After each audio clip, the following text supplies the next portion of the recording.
Q&A. Karena setiap pertanyaan selalu ada jawaban. Dipandu oleh Yohana Margareta.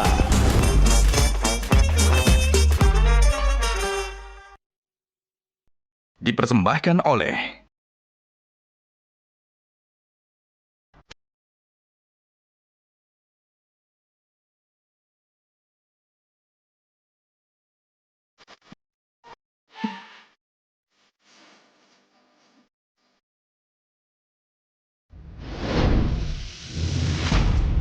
Gajah Duduk dipilih karena sudah lama hadir dalam mewarnai perkembangan berbusana di Nusantara dan telah melekat di hati lapisan konsumen secara turun-temurun. Perkembangan sarung sedemikian pesatnya sehingga sekarang tidak hanya dikenakan oleh pria sebagai outfitnya, karena kain sarung Gajah Duduk menawarkan kenyamanan yang sesungguhnya serta tidak bisa dibandingkan. Hal ini sesuai dengan tagline kita, Legenda Nusantara, bahwa sarung adalah budaya kita, sarung adalah Indonesia.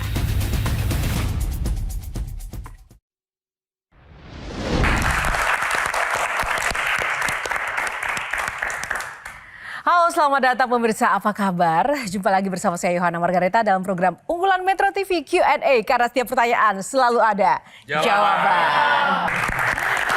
Mbak Tejo sekarang penyamun di sarang para perempuan. Gimana rasanya malam ini, Mbak Tejo? Saya pasti diserang. Perempuan sendirian aja berani, apalagi rame-rame gini. Mbak Tejo, apa sih makna perempuan bagi seorang Sujiwo Tejo? Mana perempuan adalah kalau kita punya salah, sebelum kita marah kita udah dimarahin dulu. tapi setuju dengan stigma perempuan selalu benar. Bagaimana para kaum perempuan ini? Ya, nggak setuju Nggak dong. selalu. Nggak selalu. Tidak mesti. Perempuan juga pada porsinya. Kalau salah kita mengaku salah kok ya. Nggak ada ya. Nggak. Bener ya. Tapi kita tes biasanya nih teman-teman, siapa sih yang paling sering dibohongin, disakitin siapa biasanya? Perempuan. Yang paling sering baperan siapa biasanya? Laki-laki. Mbak Tejo bener nggak kayak gitu? Tapi Gus guru saya bilang, kunci untuk masuk surga buat laki-laki itu gampang. Kalau dimarahin istri jangan jawab. Tapi gitu. itu susah sekali. Apalagi kalau dituduh. Aduh. Kita pasti pengen jawab, padahal itu nggak masuk surga nanti. Kita diam aja. Kamu gitu. kemarin ke mall sama itu ya? Diam, padahal nggak. Kita diam aja. Jadi ngalahnya karena terpaksa ya? Butuh psikolog kayaknya sih, butuh makanya psikolog. ketika ada laki-laki sorry itu sih sampai menyiksa istri yang sekarang viral, aku nggak bisa ngomong ditanya. Karena pendidikan ibuku nggak gitu. Bukan laki kalau kamu berani sama perempuan. Yes. Tepuk tangan. Oke. Baik, terima kasih para panelis. Sekarang ini akan seru sekali, banyak para perempuan-perempuan hebat pada malam hari ini. Namun kita juga masih akan mendatangkan satu perempuan hebat lain di tengah-tengah kita untuk berbagi cerita dan kisahnya. Mbak Tejo siap-siap ya, ini perempuan lagi soalnya bintang tamu kita. Dan teman-teman pemirsa, pada kesempatan kali ini Q&A sengaja menghadirkan salah satu pimpinan negeri ini. Dia adalah sosok perempuan tangguh. Dan kita akan dengarkan bersama nanti pandangan dan juga anggapan bahwa perempuan merupakan makhluk terkuat di bumi. Apakah benar menurut sosok ini? Baginya tantangan bahkan lebih berat pernah ia hadapi. Ia harus menavigasi kompleksitas kehidupan. Terlepas dari rintangan-rintangan ini, sosok satu ini mengalami masa lalu yang mungkin tidak mudah. Ketangguhannya dibuktikan dengan berhasil keluar dari kanker yang pernah dia derita. Dan selain itu, ia juga sosok yang dikenal dekat dengan para kaum papa di negeri ini. Dan langsung saja kita akan berikan tepuk tangan yang paling meriah untuk Ibu Lestari Murdiat atau yang biasa kita sapa Ibu Reri. Ibu Reri, apa kabar Ibu? Selamat malam, sehat? Selamat malam, terima kasih undangannya. Nah, kalau Ibu Reri dengan situasi semangat kemerdekaan seperti ini, apakah Ibu sudah merasa perempuan sudah merdeka? Nah, kalau ini cerita yang lain lagi. Tapi tadi kalau mengikuti obrolan mengenai laki-laki atau perempuan lebih kuat, saya adalah orang yang tidak sepakat karena saya adalah orang yang percaya bahwa laki dan perempuan itu sejajar. Tentu perempuan ada bedanya, dia melahirkan, laki-laki tidak. Tetapi perempuan tidak bisa melahirkan kalau tidak ada laki-laki. Laki-laki tidak bisa hidup kalau nggak lahir dari ibu. Gitu loh Mbak Tejo. Tepuk tangan. Kenapa langsung penekanannya ke Mbak Tejo ya? Memang belum pernah keluar rumah kalau Kenapa? kecuali berpergian jauh tanpa minta dilangkahi ibuku. Saya sujud utara selatan, ibuku melangkah 3 kali. Saya merasa nggak kuat. Iya. Ngomonginnya aja terharu banget ini Mbak Tejo. Doa bapak itu bagi saya, ya Iya, sorry doa ibu, bapak-bapak, betul. enggak, doa ibu. Tepuk tangan untuk Ibu. Yap. Baik, para ibu-ibu, kakak-kakak perempuan dan juga Mbak Tejo yang luar biasa. Ini ada aturan mainnya Ibu Reri, ada 9 box, di dalamnya akan ada banyak topik-topik. Nanti kita akan bahas satu-satu dan langsung saja Ibu memilih nomor berapa untuk memulai Q&A malam ini? Nomor 3. Nomor 3, kita buka box nomor 3. Isinya adalah topik tentang masih seputar perempuan pastinya, karena tema kita kali ini adalah tentang perempuan hebat. Oke, kita akan buka isi box nomor 3. Makhluk terkuat. Kalau dengan stigma makhluk terkuat, ini kan memang menjadi seolah-olah antara pujian atau juga sebuah sindiran. Bagaimana menanggapi statement ini? Tadi saya sudah sampaikan ya, kalau saya melihat bahwa laki dan perempuan sejajar. Tapi boleh dong kita merasa terkuat ya mbak-mbak. Terkuatnya tuh begini. Kembah lagi. Nah, Perempuan benar diserang itu ini. melahirkan. Melahirkan 9 bulan mengandung, proses yang tidak mudah, proses yang tidak enak, dan kemudian melahirkan dengan rasa sakit, dan kemudian segala macam lah penderitaan. Itu dialami oleh perempuan. Tapi perempuan menerima itu bukan karena dia merasa bahwa memang ini kodrat yang harus dia terima. Bukan. Tapi karena keikhlasan. Keberanian untuk menerima semua tanda kutip rasa tadi. Saya bicara yang paling dasar, melahirkan dulu Mbak. Karena itu adalah sebuah keberanian dan kemauan untuk berjuang. Zaman dulu itu nyawa loh. Tapi kenapa perempuan mau? Kenapa perempuan bahkan lebih rela? Yang penting bayinya lahir. Bayi saya selamat. Nggak apa-apa. Ada lagi perempuan dimanapun dia. Mau dia politisi, mau dia pemimpin perusahaan. Coba kalau lagi ngomong serius begini tiba-tiba, alis matamu bagus deh. Atau lipstiknya bagus. Dia bisa nih cepet nih. Set. Otaknya kayak wire, nyambung. Habis itu balik lagi ngomong serius. Kalau laki-laki coba ngomong satu itu aja. Makanya dia bisa mancing berjam-jam, nggak dapet ikan dia diem aja mancing. Tunggu, kita konfirmasi benar demikian Mbak Tejo? Tapi Marah, benar Pak nggak Tejo, Mbak Riri agak merepotkan perempuan itu? Aku setuju. Merepotkannya gini, ada temanku politisi ngomong terus minta komentar saya. Gimana saya tadi? Lipstikmu bagus. Aku bilang gitu. Loh, kamu itu seksis. Bicaraku gimana? Kok malah ke lipstik? Suatu hari dia pidato lagi. Terus, wah, gimana? Bicaramu bagus. Ya tapi penampilanku gimana? Gimana sih gitu loh? Gimana itu? Nah, itulah perempuan Mas. Bingungin. Maksudnya merepotkan atau memberikan bingungin? Warna. Kalau semuanya diem aja sama, kan dunia tidak menarik Mas. Tepuk tangan dong. Hidup perempuan. Oke, Kak Novita silakan. Kalau aku melihat, karena disebut sebagai makhluk terkuat, karena perempuan dari kecil dibiarkan untuk bisa mengekspresikan kecerdasan emosinya. Jadi kita mau menangis, kita mau ketawa, kita mau sedih, kita takut, kita khawatir, kita bisa mengekspresikan itu. Laki-laki kasihan sekali, enggak. Kalau nangis dibilang cengeng. Enggak boleh, laki-laki mesti kuat. Laki-laki enggak boleh kalau jatuh mesti berdiri. Enggak bisa nangis, itu budaya kita. Dan akhirnya menjadi kita kuat karena kita bisa tahu kapan kita harus bersikap, kapan kita harus bicara, kapan kita bisa mengemukakan pendapat kita. Seperti kita lihat seorang Mbak Reri yang begitu hebat hari ini menjadi wakil ketua MPR. Karena dia tahu kapan tadi disuruh pasang alis, dia pasang sendiri, nggak mau pakai orang lain. Pakai bedakan sendiri. Gitu. Saya suka dengan rambut saya apa adanya dengan abu-abu ini. Gitu. Karena kita mampu, kita kenali diri kita sendiri dari kecil. Perempuan tuh lebih hati-hati loh, Mbak Tejo. Kita banyak loh. Sorry, lebih terpukul mana nggak? Kehilangan harga diri apa kehilangan alis? Aduh, berat itu. Baik, tepuk tangan. Oke, silakan. Alis hilang separuh loh Mas.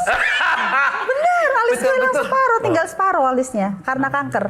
Oke. Jadi nggak tumbuh lagi. Iya, tadi soal kekuatan perempuan. Ini sih cerita dari teman-teman dan pengalaman hidup aja ya. Kalau misalnya perempuan ditinggal laki-laki, banyak loh yang akhirnya memutuskan saya nggak perlu ada laki-laki lagi di samping saya. Tapi kalau laki-laki ditinggal perempuan, dia akan segera mencari perempuan lain untuk mendampingi dia. Yes. Artinya perempuan lebih kuat daripada laki-laki. Dan itu urusannya bukan cuma urusan pribadi, anak-anak itu perempuannya yang ngurus. Oke, silakan. Mungkin Virgi ada yang ditanyakan untuk Bu Reri. Mbak Reri, banyak yang mengatakan kalau tuntutan perempuan ketika dinyatakan hebat itu adalah perempuan yang harus bekerja di luar rumah, harus punya karya tertentu di luar rumah. Bagaimana juga dengan perempuan yang memang mengabdikan dirinya benar-benar penuh untuk keluarga? Saya tidak setuju dengan pernyataan bahwa perempuan hebat itu identik dengan mereka yang memiliki karir atau berkarya di luar rumah dan mencapai posisi jenjang tertentu. Bahkan saya selalu mengatakan, perempuan itu harus berani untuk menjadi tidak sempurna. Kenapa? 7 hari, seminggu 24 jam, kita sudah sibuk, sudah harus bekerja, memikirkan segala sesuatu. Kita tidak akan sanggup menjadi seorang ibu dan menjadi seorang istri yang paripurna. Jadi saya adalah orang yang paling tidak setuju dan sama sekali tidak setuju dengan sebuah pendapat yang mengatakan bahwa perempuan berdaya itu berarti dia harus berkarya, bekerja, memiliki posisi, atau kemudian punya profesi. Bukan. Perempuan berdaya adalah perempuan yang tahu apa yang dia inginkan. Perempuan yang merdeka, bebas dari rasa takut, mampu dan memiliki kemampuan untuk kemudian menjalankan apa yang menjadi tugas dan kewajibannya. Kalau dia memilih untuk menjadi ibu rumah tangga dan istri yang di rumah, maka dia berdaya. Menjadi ibu yang berdaya, menjadi ibu yang bisa membesarkan anak-anaknya dengan paripurna, bisa mendampingi suaminya dengan baik. Sebaliknya kalau perempuan itu memilih untuk berkarir seperti saya, maka dia harus mampu menunjukkan bahwa dia memang bisa mendapatkan kepercayaan itu. Meskipun saya memiliki kelemahan. Baik, terima kasih. Itu yang Kepada nyambung dengan sekolah, yang pertanyaan sekolah, Virgi ya. tadi tentang emansipasi. Kalau semua orang di luar, bapaknya di luar, ibunya di luar, ya begitu yang membesarkan ART. Kita akan lanjutkan. Box nomor berapa selanjutnya, Ibu? Nomor 7.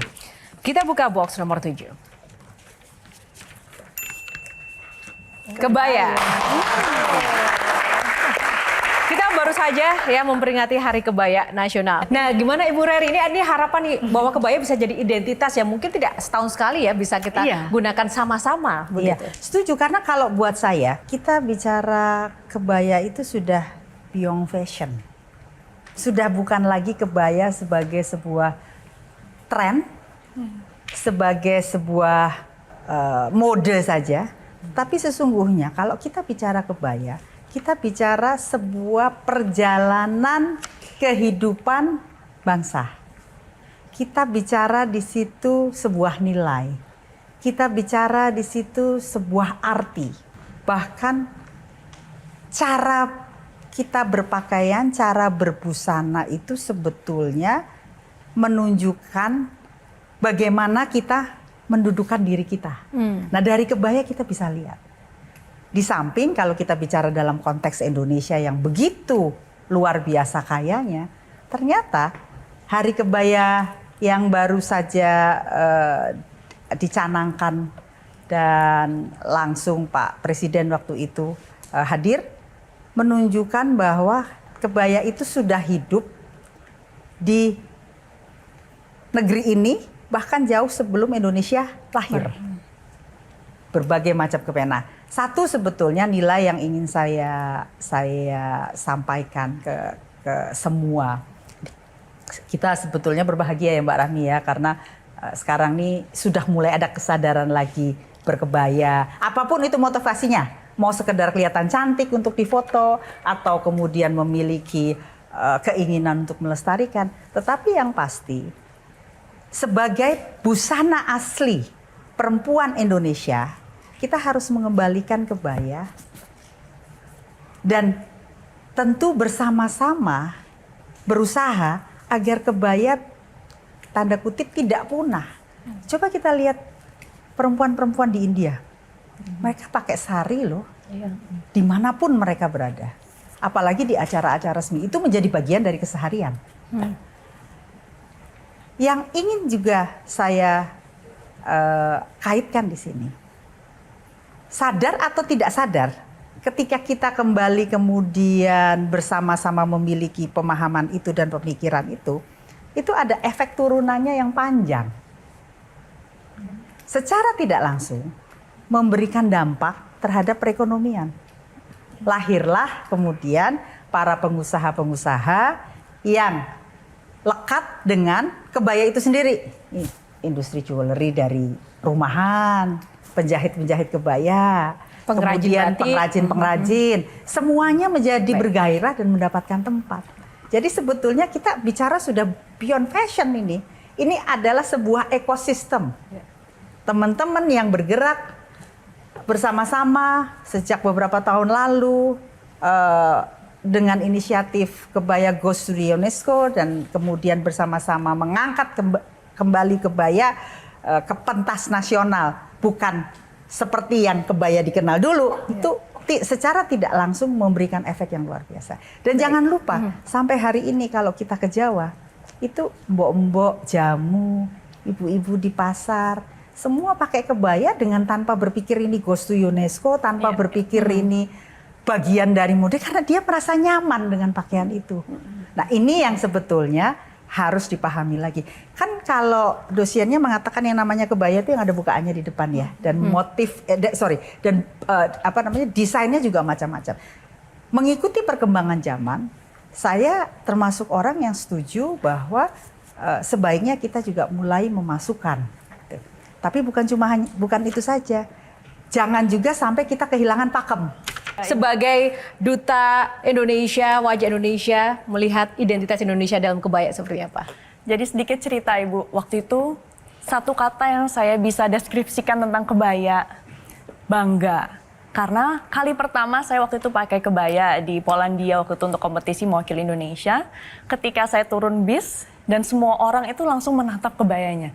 Mereka bilang, what is this dress? What is this? What is this fabric? Mereka tanya tentang kainnya, tanya tentang historinya gitu. Tapi ketika saya memakai kebaya di beberapa acara di Indonesia, tapi nggak sedikit loh Bu yang berkomentar, kok pakai kebaya terus terlalu kaku, pakai kebaya terus kok jadul banget sih gitu. Padahal dalam diri saya itu setiap kali memakai kebaya, bangga yang saya rasakan. Betul. Mungkin tanggapannya Ibu apa tentang mungkin beberapa oknum yang berperspektif bahwa kebaya itu usang, kebaya itu jadul, kebaya itu out of date gitu ya. Itu namanya bullying. Bullying kebaya. Padahal orang luar tuh menganggapnya ini sebagai luar biasa. Jadi sebetulnya momen kita kembali bersama-sama bergerak nih Mbak Rahmi dan teman-temannya beberapa tahun yang lalu kemudian berkampanye membawa kebaya Goes to UNESCO, itu sebetulnya adalah sebuah gerakan yang luar biasa yang tadi mengeluarkan tanda kutip pemahaman, pemikiran atau pandangan bahwa kebaya itu jadul. Karena kemudian ditarik ke dimensi yang berbeda.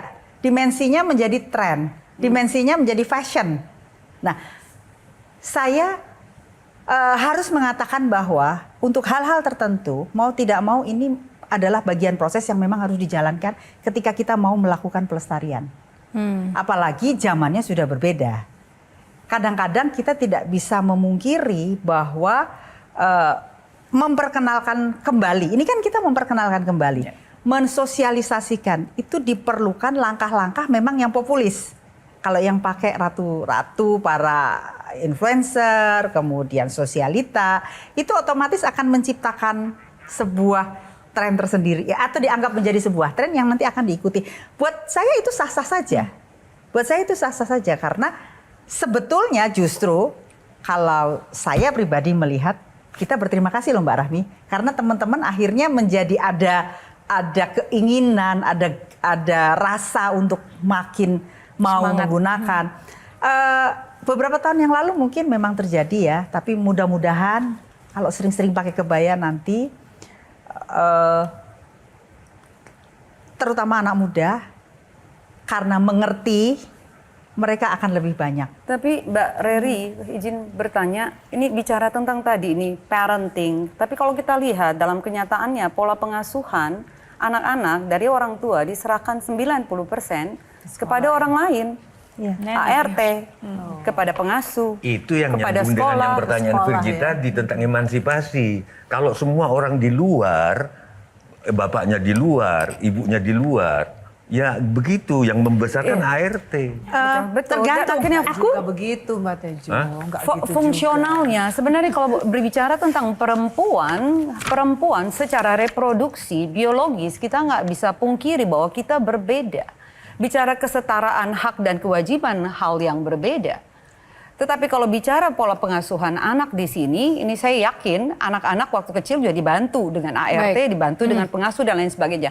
Pertanyaan saya adalah bicara bagaimana di Gen Z nih, sekarang yang punya anak-anak kecil, kalau kita kaitkan dengan kebaya gitu, dengan warisan budaya, untuk dikenalkan melawan K-drama, K-pop dan lain sebagainya, yang justru ini sangat-sangat menghidupi dari kehidupan anak-anak kita, orang tuanya bagaimana meneruskan ke bawah. Ini tantangannya luar saya biasa. urun rembuk ya. Boleh. Singkat saja Ibu. Saya urun rembuk. Pilihan saya ketika saya berumah tangga, menikah, saya berkarir.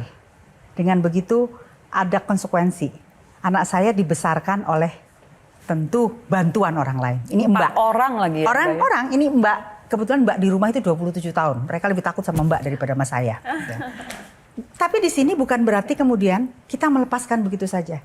Tetap harus ada sistem nilai yang kita sampaikan. Kan apalagi kalau sekarang lebih gampang lagi. Sudah ada handphone, sudah ada segala macam berkomunikasi. Saya rasa sistem nilai itu kembali lagi kepada orang tua. Bagaimana mengajarkan. Anak-anak di rumah diajarkan. Tentu di samping tata krama, etiket, itu tugas kita untuk menyampaikan kepada si Mbak yang sudah jadi bagian dari keluarga kita, asisten rumah tangga kita ya, kalau sekarang disebut sebagai asisten rumah tangga. Tapi sebetulnya dia lebih dari itu loh. Dia itu tangan kanan, tangan kiri kita untuk menyampaikan, menghantarkan nilai-nilai. Tapi Mbak, orang tua masih tetap bisa. Bisa nggak kita menyerahkan ini ke ART? Misalnya, saya punya prinsip. Jangan pakai tangan bagus kalau terima. Nggak ada tangan bagus, semua tangan bagus. Bilang aja pakai tangan kanan. Atau pakai tangan kanan kiri, oke. Kebetulan saya yang pokoknya nggak ada tangan bagus. Atau buang sampah sembarangan, tidak dosa loh. Tapi nggak ada dosa, yang ada konsekuensi. Nggak ada, gimana ini ART? Bisa Mas, tergantung kitanya. Bagaimana, tentu nggak bisa langsung dikasih buku Mbak harus begini ya nggak. Itu kan perjalanan. Justru kuncinya di kita. Ketika kita memanusiakan dan memuliakan mereka, pakai hati, meminta mereka, tolong jaga anakku ya. Aku nih keluyuran nggak di rumah, aku titip anakku ke kamu. Kamu bukan orang gajian yang saya gaji untuk ngurus. Dia akan beda, dia Tapi akan mungkin paham. Bicara tentang psikologis, bicara kedekatan, attachment, bonding akan beda Mbak. Kalau memang ibunya sendiri yang turun tangan. Tapi kalau saya berpendapat, izin, kalau boleh ibu, ayah, sebagai pendidik pertama dan terutama Pasti. harus hadir di situ. Pasti. Kan Keberatan tadi. akan beda Virgi memang. keberatan. Baik, terima Pasti. kasih. Kanker itu memang mematikan. Tapi dia tidak bisa membunuh harapan dan cinta.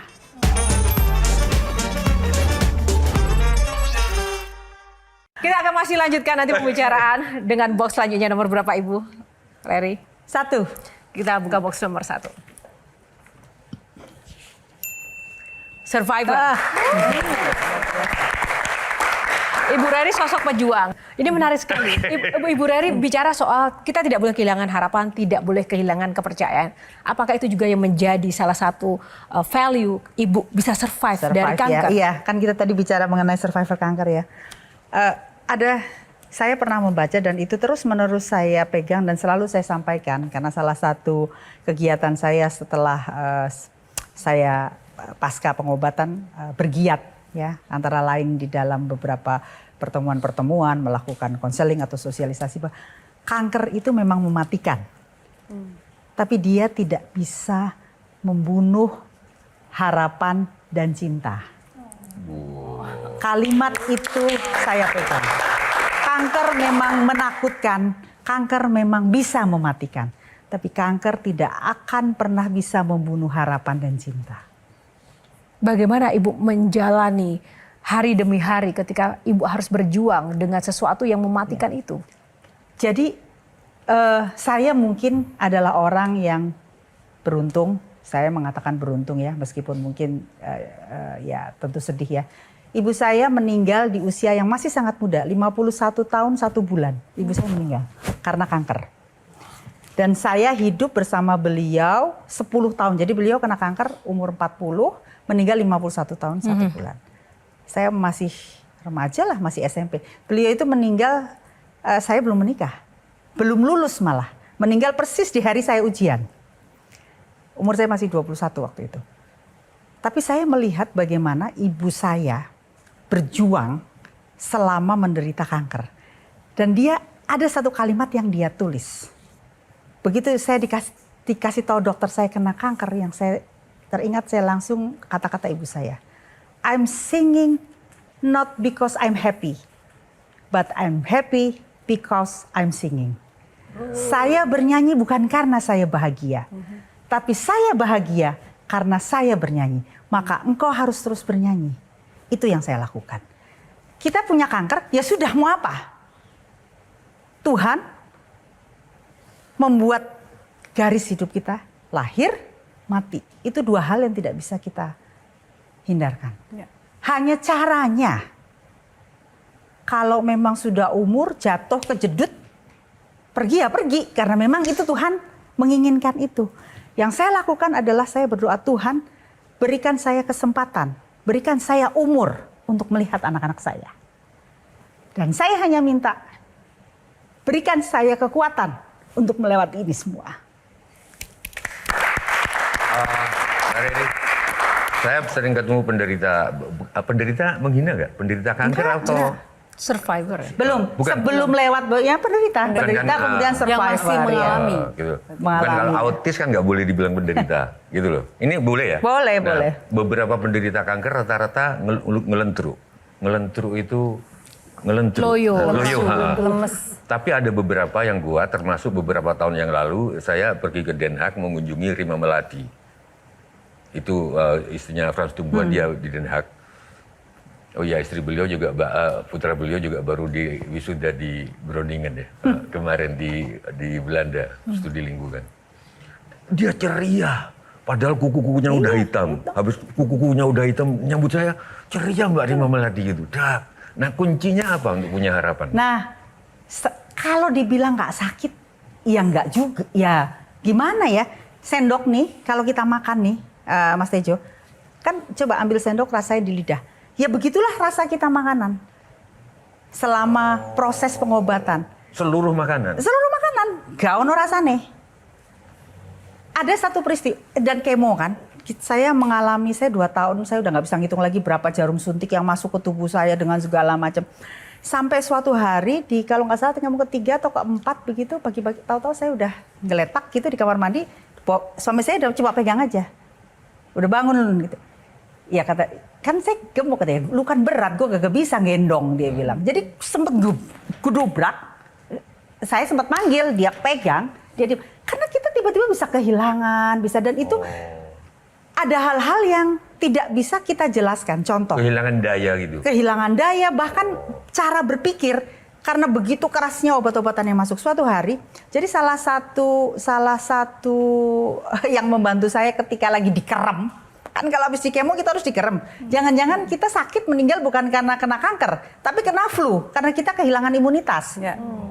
Bisa jadi kan. Hiburan saya nonton film. Saya nonton Viking. Viking itu kan bunuh-bunuhan, darah-darah. Skandinavia. Tiba-tiba suatu hari ada hujan lebat sekali, ada geluduk, saya bisa ketakutan gak karu-karuan. Karena rumah saya rumah terbuka Mas, bingung. Gue bisa begini ya. Setelah ngobrol sama dokter bilang, kamu jangan lihat film hantu, film yang terlalu sedih, film yang terlalu gembira nggak karu-karuan juga. Karena ketika sedang di kemo, hormon itu kacau balau. Kacau balau. Kembali lagi kepada kita, ketika kita menyadari. Bayangin Mas bangun tidur tiba-tiba satu copot. Rambut nih, segini nih, udah botak di sini. Nanti tiba-tiba kapan bisa? Ya udah kita gundulin aja semua. Tidak mudah loh untuk seperti itu. Apa yang berubah Mbak Reri dari penderita menjadi survivor? Value dalam hidup Mbak Reri yang berubah? Kalau saya melihat bahwa sebetulnya ini adalah kesempatan yang diberikan Tuhan kepada saya untuk bisa menjadi manusia yang lebih baik. Itu aja. Saya berusaha mengisi sisa waktu yang diberikan oleh Tuhan Yang Maha Esa, Allah Subhanahu Wa Taala. Tentu manusia banyak kekurangan, manusia banyak kelemahan, manusia tidak ada yang sempurna. Ya, saya jalani aja. Saya coba untuk bisa menjadi lebih baik dari sebelum saya sakit. Tapi kembali ke yang tadi, ketika kita sudah bisa menerima, akan jauh lebih mudah. Saya ingat, jadi ketika pertama kali rambut lepas begitu, kan kita pakai wig tuh. Kuku hitam. Oh, bukan cuma hitam aja, hitam brodol, hitam ini alisnya tinggal separuh, sampai hari ini nggak tumbuh. Pakai wig yang udah dikasih temen, ini yang mahal, yang wig asli berat rasanya, panas Mas. Gatelan. Saya pikir daripada gue bisulan lebih baik gue lepas aja deh. Dan saya selama pengobatan saya tuh akhirnya karena saya merasa nyaman, saya sudah tidak bisa lagi pakai tutup kepala karena gatelan Mbak Novi. Jadi saya benar-benar berkepala gundul. Pertama kan, jadi kita kalau kemo tuh kan ada jarak ya. Jadi ketika masa 1 sampai 14 hari itu biasanya adalah masa 1 sampai 1 masih nggak apa-apa. 3, 4, 5, 6, 7, 8 tuh hari berat. 9, 10. Begitu hari ke-11, 12, 13, 14 sudah mulai naik lagi. Nah, kita mulai gagah lagi. Sampai hari ke-21 dibom lagi. Nah, biasanya kalau hari ke-14 sampai sebelum dibom lagi, saya udah mulai keluar. Nah, saya mulai ke kantor, ketemu. Kemudian saya ingat sekali, sekretarisnya Pak Surya bilang, tutup dong untuk kepala, kata Bapak kayak diiris-iris lihat kamu gundul jalan. Lama-lama saya ingatan, saya bilang sama Bapak, Pak saya copot aja deh Pak. Karena itu nyaman buat saya. Jadi pada waktu itu yang saya pikirkan, saya udah nggak berpikir lagi bagaimana orang lain melihat saya. Saya berpikir saya harus nyaman dan saya harus hidup terus untuk anak-anak saya. Untuk keluarga saya. Oke, tunggu Virgi dulu. Ya, Mbak Reri, saya ingat sekali waktu pertama kali Mbak Reri divonis kanker, itu justru yang sangat terpukul. Kamu nemenin kan? Dan sangat jatuh dan rasanya down banget, itu justru sekitarnya Mbak Reri. Tapi pernah nggak sih Mbak Reri, pada masa-masa sendiri, merasa sangat jatuh, merasa sangat tidak berdaya? Pernah merasa waktu itu? Mungkin yang saya bilang, saya termasuk beruntung 10 tahun hidup melihat ibu saya. Jadi saya tidak pernah mengalami satu situasi down karena mental. Itu nggak pernah sama sekali. Down karena fisik akibat obat, bukan karena mental. Itu terjadi. Jadi saya cerita, pertama kali, ini kan ketemu nggak sengaja. Nah ini sekaligus sosialisasi para perempuan. Jangan lupa periksakan diri Anda. Para bapak, para lelaki, ingatkan istri, ibu, kakak, bude semua untuk memeriksakan diri. Kanker payudara adalah kanker pembunuh perempuan terbanyak di Indonesia. Salim dulu sama Ibunda. Oh. Wow.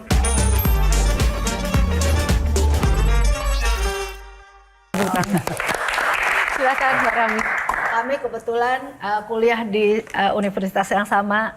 Nah, menurut saya bahwa Mbak Reri bisa tuh tadi menjelaskan segala sesuatu yang menjalani hidup dengan step by step itu dan menyadari bahwa dirinya punya tugas di muka bumi ini. Salah satunya kalau menurut saya adalah mensosialisasikan cara berpikir yang baik, cara menyikapi perjalanan hidup yang berbeda-beda.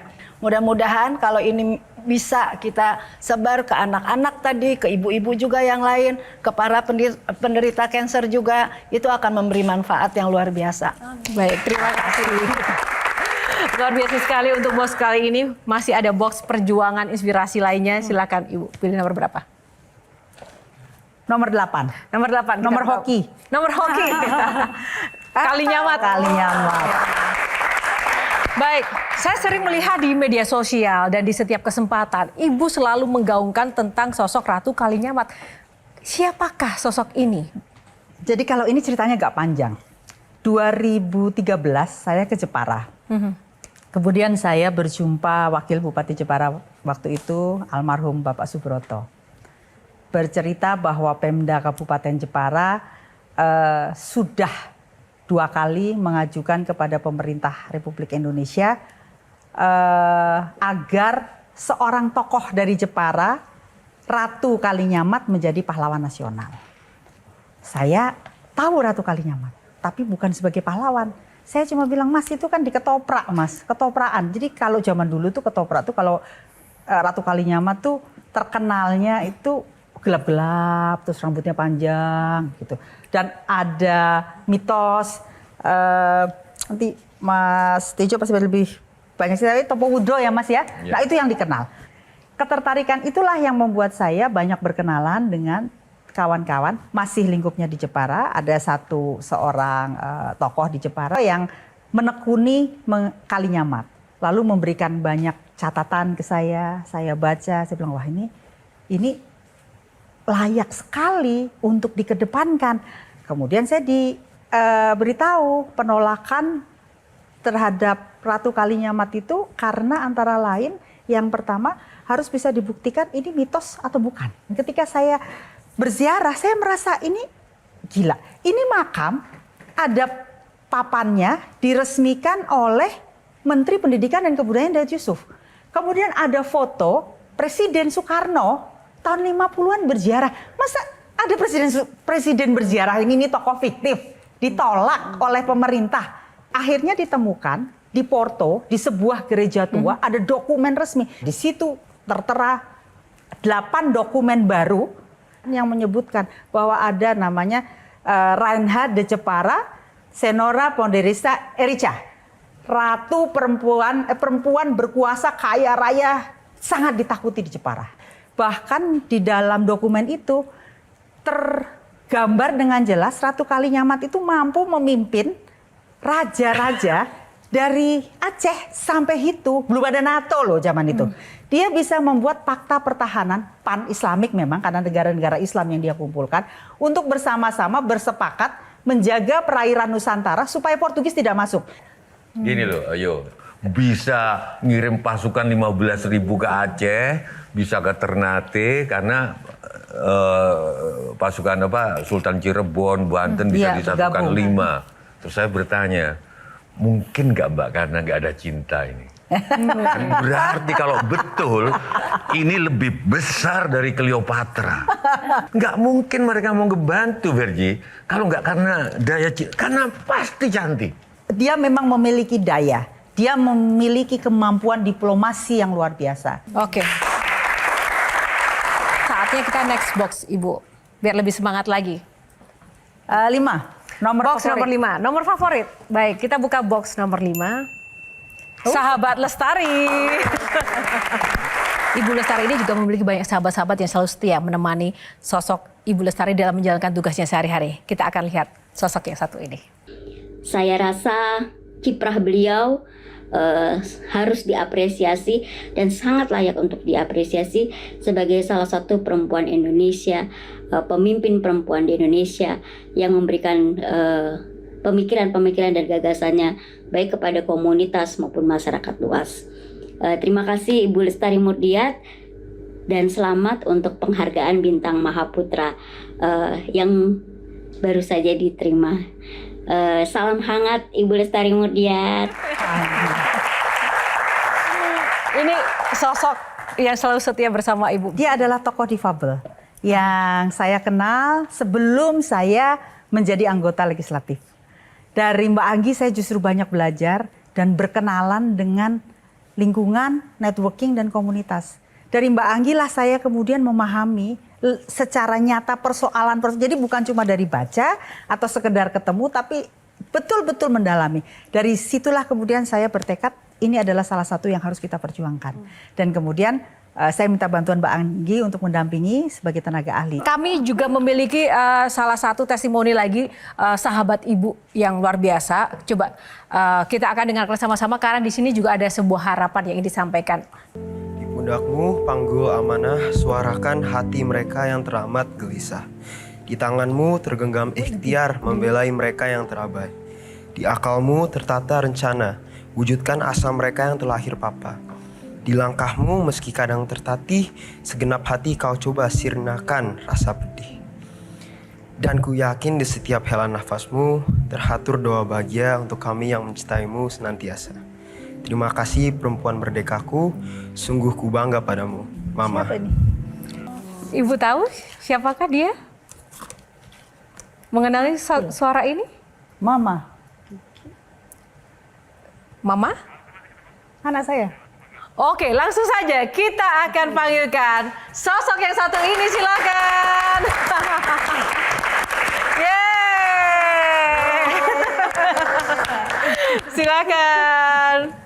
Salim dulu sama Ibunda.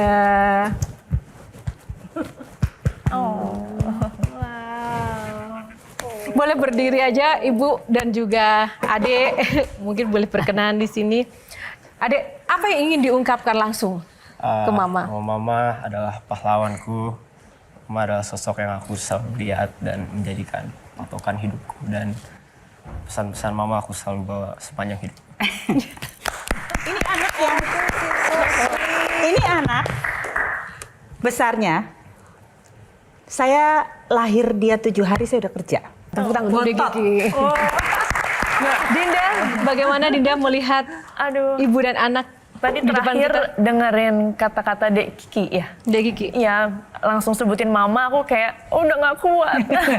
Dan melihat Bu Reri udah meneteskan air mata, kayak we can see how strong she is and how dia juga bisa menginspirasi gak cuma kita, tapi juga anaknya sendiri. Nomor satu adalah kalau ngeliat bondingnya ini loh. Iya. Attachmentnya loh. How much you love your mom. We can see that. We can feel that. Nah itu menjawab pertanyaan. Jadi tidak berarti ibu tidak di rumah, tidak bisa menciptakan bonding. Setuju. Setuju. Menjawab Mbak Tejo. Oke. Mbak Tejo dan Mbak Rahmi, singkat saja silakan komentarnya. Ya, saya teramat sangat bisa memaklumi perasaan Kiki ya. Karena bagaimanapun buat anak itu ibu adalah sesuatu yang luar biasa. Bahkan ketika ibunya sehat, ibunya sakit, cinta anak nggak akan pernah hilang. Mbak Tejo silakan, mungkin ada komentar. Laki-laki ya. Udah terharu dari tadi. Iya, karena melihat Kiki ini kalau tidak salah waktu itu Mbak Reri juga melahirkan di usia juga yang sudah tidak muda. Sudah lebih dari 40 ya Mbak Reri ya. Jadi tadi saya sempat gak setuju sama Mbak Tejo yang bilang kalau menyerahkan kepada asisten. Ini sudah ada buktinya Mbak Tejo bahwa ya, tapi ternyata satu di antara berapa? Ada Kiki. Loh kalau di Kalau cari pacar karena umur 18 tahun. Kamu cari pacar mau yang seperti apa? Kalau kata mamaku, cari perempuan itu yang punya pendirian. Baik, kayak Mama. yang punya pendirian. Kayak Mama ya. Oke. Aku punya ponakan di Pondok Indah. Ini, yang dia dijodohkan. Terus, loh kalau kamu nggak mencintai gimana kata ibunya? Ini cowok. Selama Mama mencintai dia, aku akan mencintai dia. Nah, nggak maksudku. Kiki apa sebagai itu? Jangan. Enggak, aku nanya. Aku cinta bebas.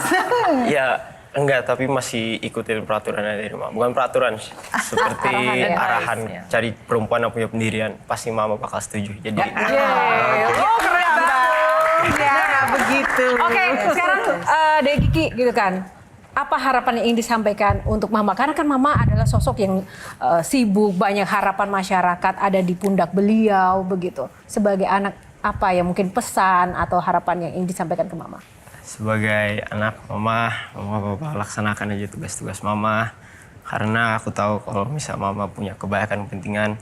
Dan aku termasuk salah satu kepentingan itu, tapi negara bisa menjadi sebuah tugas yang lebih berat buat Mama. Jadi kalau soal PSTC, hal segala macam itu hal kecil, jadi nggak usah terlalu dipikirin.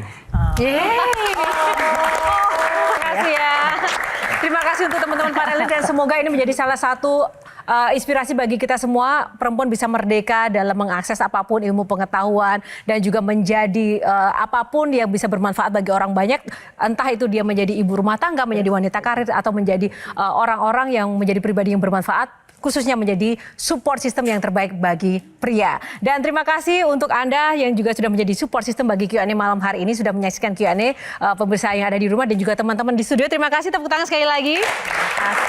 Tak lupa juga terima kasih untuk Sarung Gajah Duduk yang sudah menyiapkan busana yang saya kenakan pada malam hari ini, Sarung Gajah Duduk Legenda Nusantara yang ada tulisan Arabnya. Dan untuk menutup agenda pada malam ini, Q&A akan mempersembahkan sajian spesial dari Mbah Tejo. Dipersilakan Mbah Tejo. Tepuk tangan untuk Mbah Tejo. Bumi gonjang kanjeng langit kelap-kelap pada zaman itu. Lestari Murdiat yang memperjuangkan Ratu Kalinyamat sebagai pahlawan nasional. Poros maritim bahwa Nusantara bukanlah negara daratan tapi negara laut. Di lautanlah bukan di gunung tempat Bima bertemu dengan dirinya sendiri. Bima bertemu dengan dirinya sendiri justru di dalam laut. Jreng. Masuk ini ketemu dengan, hei kamu siapa? Aku Dewa Ruci. Aku punya pertanyaan tentang perempuan ini. Maka masuklah kamu ke dalam diriku. Wah, jangan sombong. Kamu sekecil itu mana bisa aku masuk? Bima, aku adalah dirimu, aku adalah bayimu. Berbagilah dengan dirimu. Mengenal diri sendiri berarti nol. Barang siapa yang berbagi dengan nol akan menjadi tak terhingga. Maka masuklah kamu ke dalam diriku. Bumi gonjang kanjeng langit, kelap-kelap. Masuk, jreng. Masuk. Bima, apa pertanyaanmu? Aku dengan Ibu Dewi Kunti di hutan. Pandawa itu kan cuma ada 3. Iya, Untadewa, Arjuna, dan Bima. Nakula Sadewa orang lain. Kenapa tidak dinamain Pandawa Plus? Oh, ya memang. Lah, aku nggak setuju kamu harus meniru Kanjeng Ibu Dewi Kunti, perempuan perkasa yang tidak menganggap Nakula Sadewa orang lain. Kami tetap disebut Pandawa, bukan Pandawa Plus. Maka Koalisi Indonesia Maju kalau ada partai lain masuk jangan disebut Plus. Karena kita semua basudara. Terima kasih.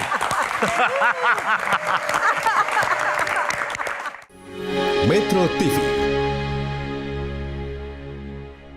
Jelajahi cara baru mendapatkan informasi. Download Metro TV Extend sekarang.